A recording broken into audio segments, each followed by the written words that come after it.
Happy days for S25 owners finally getting the One UI 8 update. So it's bringing us into the world of Android 16. For those of us who have been waiting and waiting and waiting, the beta was kind of a long process.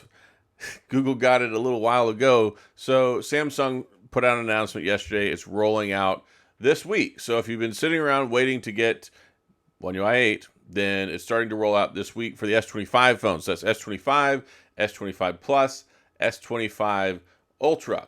And I already checked and it's not showing up for mine yet. But hopefully it's showing up for yours.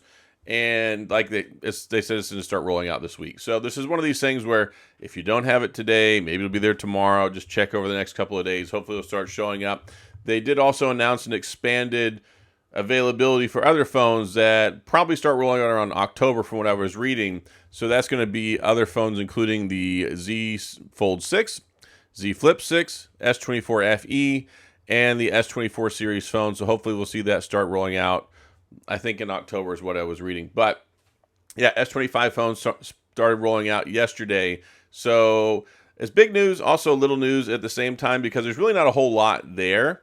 If you take a look at the announcement, there's update to the Now bar, so more real-time activity and media player progress directly on the Z Flip Flex window. The Now brief has some more expanded stuff where includes daily traffic, important reminders, Samsung moments, which allows users to reflect on their daily routines. Video picks based on subscriptions and interests, adds health and wellness data, sleep energy scores, things like that. So some stuff there for the Now brief. Knox enhanced encryption protection. So there's a new update for Knox that's supposed to make things more secure. That's always good. The personal data engine creates encrypted app-specific storage environments within the device, ensuring each app can only access its own sensitive information. So more compartmentalized security for your apps and that data. Knox Matrix, improved stuff, new cryptographic framework. So lots of cool stuff on the security side. Kind of boring if you're looking at it like, oh, what's cool, what's new here? And then improvements for multimodality. So the AI is supposed to deliver experiences more tailored to your needs. One UI 8 transforms the way users interact with Galaxy devices by combining visual, auditory, and contextual intelligence. It makes everyday tasks intuitive and effortless. So you can try out some of that stuff when it comes to the AI. Gemini Live improved. And then Circle to Search got some improvements. It's actually kind of neat because you can use it when you're gaming now. So if you're playing a complex game or something's going on and you want some help or some assistance, you can use Circle to Search with live updates and it'll show you how to beat a boss on a game or how to get past a certain part on a level. And then there's updates for the user interface for Galaxy product portfolio, making it more compatible and better with different displays. Because we know with Samsung, we get tablets, we get foldables, we get flippables, all that stuff. So they've updated the user interface for multiple form factors. And yeah, it's just some stuff here and there. Little AI tweaks, little Galaxy app tweaks and things like that. Some security measures improved. But by and large, we got our big update with One UI 7. So Samsung took a long time getting us One UI 7, which was Android 15 update, and that had a lot more updates, had a lot more AI, it had a lot more improvements and a lot of things like that launched with the S25 back in January. So I haven't really been too heartburned about the fact that it's taken so long to get Android 16, One UI 8, but there's really not a whole lot here, and I've been using the S25 Edge, I've been using the Z Fold 7, the Z Flip 7, all these phones that have One UI 8 already, and it's not super groundbreaking, but I'm glad that it's finally there, and it's finally starting to roll out, and it will roll out to more devices over the next coming months. So exciting stuff if you're a Samsung fan, because you can be like, yay, we finally got it, we're finally caught up with Google, and some of the other manufacturers are already rolling it out. It's just been kind of a slow process this year for the software updates. It took quite a while for the beta to start, and then the beta was ongoing, and then finally we got the full product here. But the beta, from what I know, seems to be pretty smooth and pretty problem-free. So I'm not expecting a whole lot here, not expecting any problems, anything like that. But it is something that you can be aware of. And if you have an S25 series phone, you can go ahead and you can try and update it. Hopefully it'll roll out to you this week, and then you can go ahead and mess around with it and try some cool things. And it's neat because if you actually look at the wallpaper, it's like a big 8, which is kind of neat.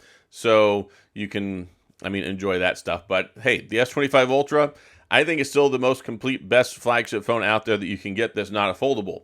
Now, I haven't really missed it a whole lot because after using the S25 Edge, after using the Z Fold 7, and then coming back to this, I'm like, it still is a heavy phone.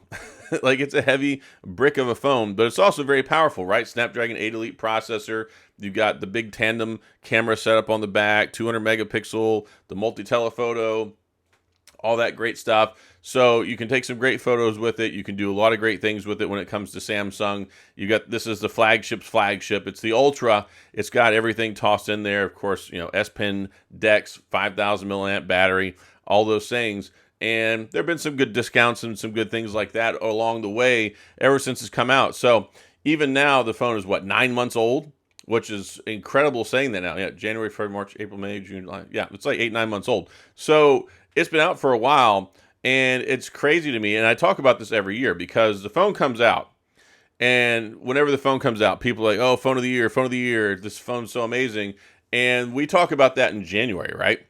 Because Samsung always leads the way. They're like the first one for the shoe to drop as soon as we get into the new year. So S25 Ultra, S25 series phones, bam, first couple of weeks of January. And then it basically kind of sets the standard that everybody kind of falls in line with for the entire year.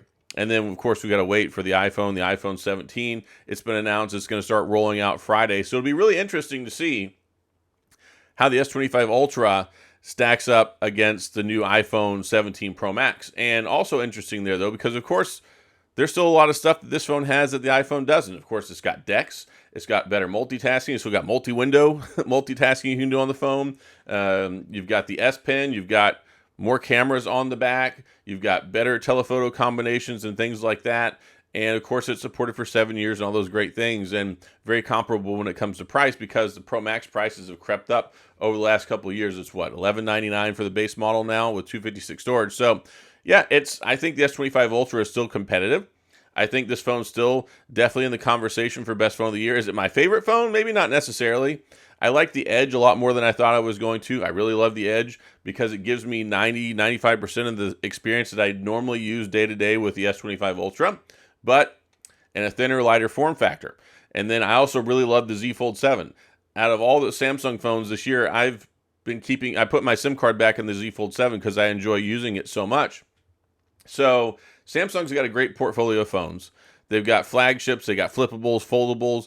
They got a lot of stuff that you still can't get from other manufacturers. They got stuff you can't get from Apple for sure. And Samsung and Apple are like the two big smartphone giants here in the United States. So they always compete directly head to head. And Samsung still stays ahead of the game by innovating, right? Because we're on the 7th iteration of the Fold now, the 7th iteration of the Flip.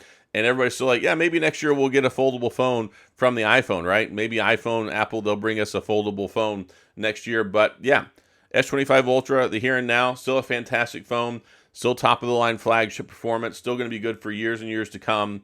And now you can start getting One UI 8. So that's all I got in this video. If you have any questions, comments, gripes, concerns, complaints, all those things, please, of course, go to the comment section. I'll do my best to get back with you. If you enjoyed the video, please hit the like and the subscribe button and the little notification bell if you want updates when new videos come out. And as always, thanks for being here. I appreciate you watching, and I'll see you guys next time.